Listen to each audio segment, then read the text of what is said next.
இயேசு கிறிஸ்துவின் இனிய நாமத்தில் உங்கள் அனைவரையும் ட்ரை ஜீசஸ் மினிஸ்ட்ரியின் சார்பாக மறுபடியுமாய் வாழ்த்துகிறேன்.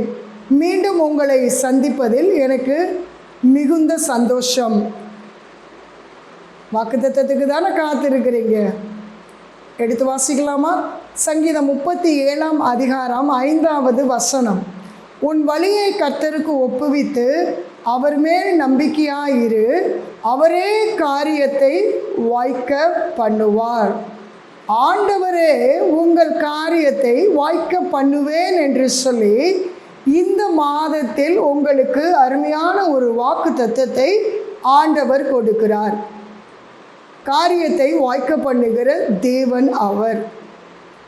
என்னுடைய வாழ்க்கையிலும் ஒருவேளை நீங்கள் சொல்லலாம், ஒரு திருமண காரியத்தில் அந்த காரியம் வாய்க்கவே மாட்டேங்குது.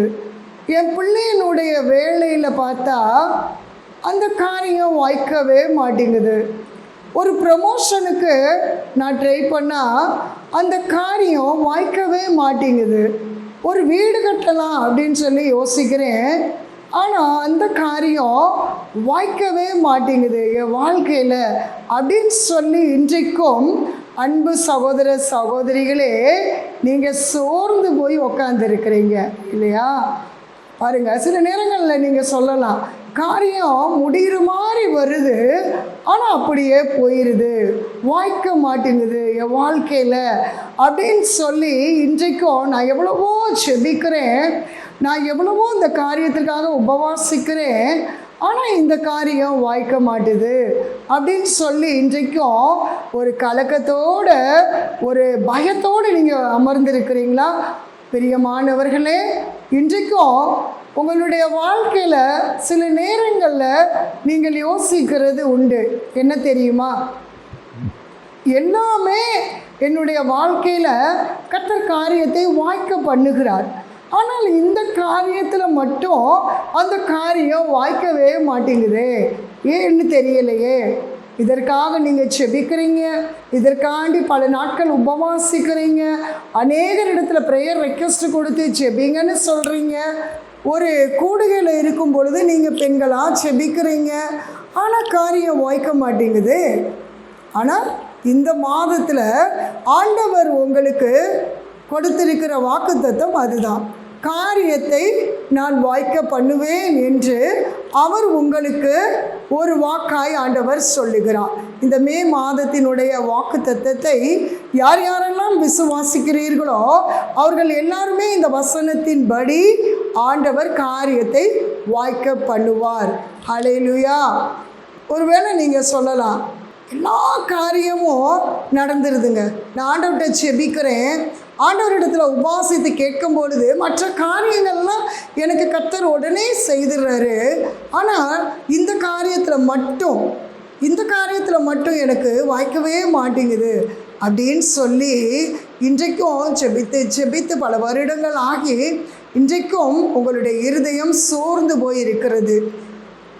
ஆதியாகமம் 39 அதிகாரம் 2வது வசனம் 3வது வசனத்தை பார்த்தீங்கன்னா, கர்த்தர் யோசேப்போடு இருந்தார், அவன் காரிய சித்தி உள்ளவன் ஆனான். 3வது வசனத்தில் பார்த்தீங்க அப்படின்னு சொன்னால், கர்த்தர் அவனோடு இருக்கிறார் என்றும் அவன் செய்கிற யாவையும் கர்த்தர் வாய்க்க பண்ணுகிறார் என்றும் அவன் எஜமான் கண்டு என்று போடப்பட்டிருக்கிறது. யோசேப்பை பற்றி உங்களுக்கு நன்றாக தெரியும். யோசேப்பு ஒரு இளம் வாலிபன். அவனுடைய தகப்பனார் மிகுந்த செல்வந்தராய் இருந்தபடியால் அவனும் ஒரு செல்வந்தனாய் இருக்கிறார். யோசேப்பு நல்லா ஜெபம் பண்ணக்கூடிய ஒரு மனிதர், தேவ பக்தியுள்ள ஒரு மனிதர், உங்களுக்கு நன்றாகவே தெரியும். ஆனால் கர்த்தர் யோசேப்போடு கூட இருந்ததுனால தான் அவன் செய்த காரியமெல்லாம் வாய்த்தது. அப்போ உங்களோட யார் இருக்கணும்? ஆண்டவர் இருக்கணும். ஆண்டவர் இருந்தால் கட்டாயம் ஆண்டவர் என்ன செய்வார்? உங்கள் காரியத்தை கர்த்தர் வாய்க்க பண்ணுவார். இந்த நாளிலும் அன்பு சகோதர சகோதரிகளே, இந்த மாதத்தில் கர்த்தர் அதுதான் வாக்கு பண்ணி இருக்கிறார், உன் காரியத்தை நான் வாய்க்க பண்ணுவேன் என்று. யோசேப்போடு கர்த்தர் இருந்ததினால் அந்த காரியம் வாய்த்தது. இன்றைக்கும் நீங்கள் சிந்தித்து பாருங்கள், உங்களை ஆராய்ந்து பாருங்கள். என்னோடு ஆண்டவர் இருக்கின்றாரா, என் கூட இருக்கின்றாரா என்று நீங்கள் ஆராய்ந்து பார்க்க வேண்டும். என்னோட ஆண்டவர் கூட இருக்கிறாரா இல்லையாங்கிறது உங்களுக்கு மட்டும்தான் தெரியும். உங்களோட கர்த்தர் இருக்கிறாரு அப்படின்னு சொன்னால் உங்கள் காரியம் தடைபடாது. கர்த்தர் அந்த காரியத்தை வாய்க்க பண்ணுவார். ஆனால் ஏன் இத்தனை நாட்கள், இத்தனை வருஷங்கள் இந்த காரியம் வாய்க்க மாட்டேங்குது?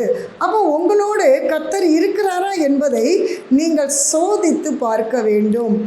இன்றைக்கும் பிரியமானவர்களே, ஒரு மதுபானத்தை குடிக்கிற ஒரு மனிதன், அவனுடைய பழக்க வழக்கங்கள் தீய பழக்க வழக்கங்களாக இருக்கிறது. ஆனால் அவன் செபிக்கிறவனாக இருக்கிறான், உபவாசிக்கிறவனாக இருக்கிறான், ஆலயத்துக்கு வருகிறவனாக இருக்கிறான், காணிக்கை போடுகிறவனாக இருக்கிறான். இப்படிப்பட்டவர்களை ஆண்டவர் நேசிக்கிறார். ஆனால் அவர்களோடு ஆண்டவர் இருப்பது இல்லை. உங்களோடு கர்த்தர் இருந்தால் மாத்திரமே காரியம் வாய்க்கும். ஆனால் தவறான வழிகளில், பாவ வழிகளில் சிகரெட் பிடித்து கொண்டு, பீடி குடித்து கொண்டு, மதுபானத்தை அருந்தி கொண்டு இன்றைக்கும் இருந்து கொண்டு என் காரியம் வாய்க்க வேண்டுமே என்று எத்தனை நாட்கள் நீங்கள் செபித்து கொண்டிருக்கிறீர்கள்? கர்த்தர் உங்களோடு இருக்கிறாரா என்பதை நீங்கள் சோதித்து பாருங்கள். கர்த்தர் யோசேப்போடு இருந்தார்.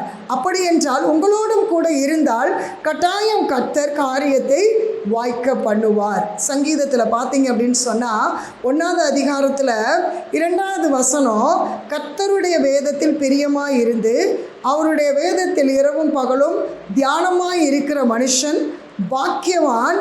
3வது வசனத்தில் பாருங்கள், அவன் செய்வதெல்லாம் வாய்க்கும்னு போடப்பட்டிருக்கிறது.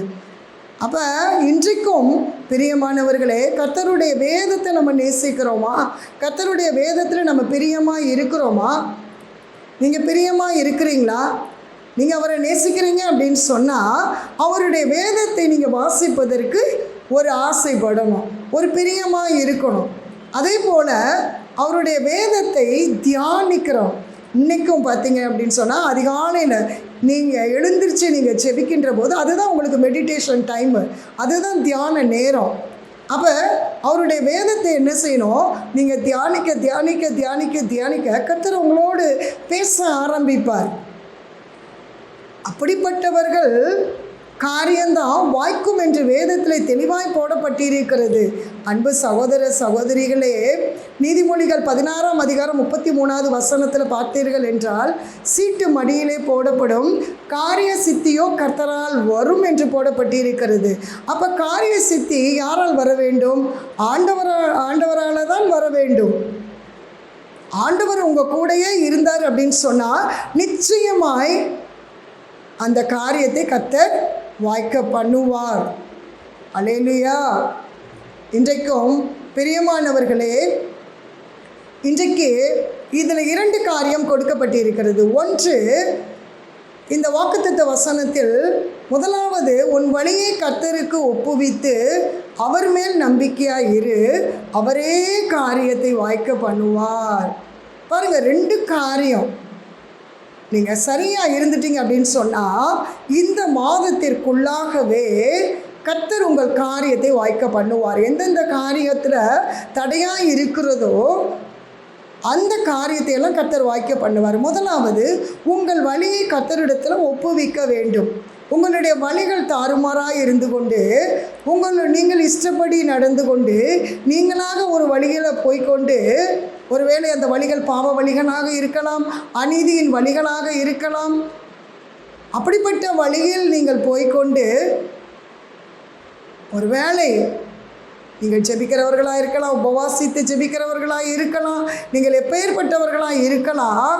ஆனால் அந்த காரியம் வாய்க்காது. ஏனென்றால் வேதத்தில் தெளிவாய் போடப்பட்டு இருக்கிறது. சங்கீதம் 1வது அதிகாரத்தில் 1வது வசனத்தில், துன்மார்க்கருடைய ஆலோசனையில் நடவாமல் பாவிகளுடைய வழியில் நிற்கக்கூடாது, பரியாசகர் உட்காரும் இடத்துல உட்காரக்கூடாது. கர்த்தர் எதெல்லாம் வேணான்னு சொல்கிறாரோ அதை நீங்கள் செய்யும் போது தான் செய்கிற காரியமெல்லாம் வாய்க்குங்க. துன்மார்க்கருடைய வழிகளில் நடந்து கொண்டு பாவிகளுடைய வழியில் போய் நின்று கொண்டு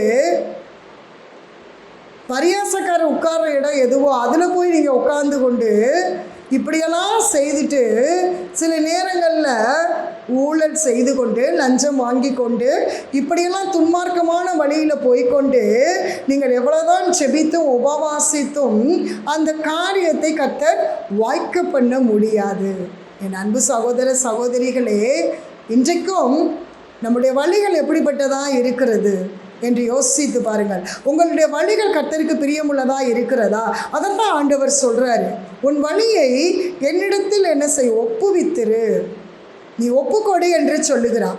நீங்களாக ஒரு வழியை தேர்ந்தெடுத்து கொண்டு பாவம் செய்து கொண்டு அந்த வழியில் நீங்கள் போவீர்கள் என்றால் நிச்சயமாக ஆண்டவர் எல்லாரையும் நேசிக்கிறார் தான், உண்மைதான்.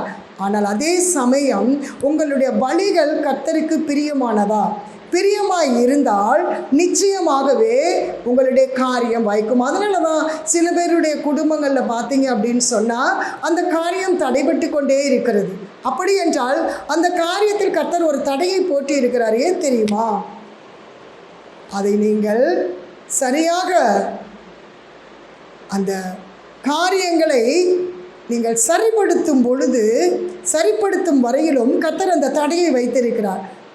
அப்போ ஆண்டவரிடத்தில் நீங்கள் கேட்கணும், ஆண்டவரே என்னிடத்தில் என்ன குறைவு உண்டு அப்படின்னு நீங்கள் ஆண்டவர்கிட்ட கேட்டு என்ன செய்யணும்? ஆண்டவரே என்னுடைய வழிகள் அல்ல, ஆண்டவரே உம்முடைய வழிகளில் என்னை நடத்துங்க அப்படின்னு சொல்லி நீங்கள் ஒப்பு கொடுங்க அவரிடத்தில். நீங்கள் ஒப்பு கொடுக்கும்போது கர்த்தர் காரியத்தை என்ன செய்வார்? வாய்க்க பண்ணுவார். பிரியமானவர்களே, உங்கள் வழி எப்படிப்பட்டதாக இருக்கிறது என்று யோசித்து பாருங்கள். ஒரு சமயம் ஒரு குடும்பத்தாரை எனக்கு நன்றாகவே தெரியும்.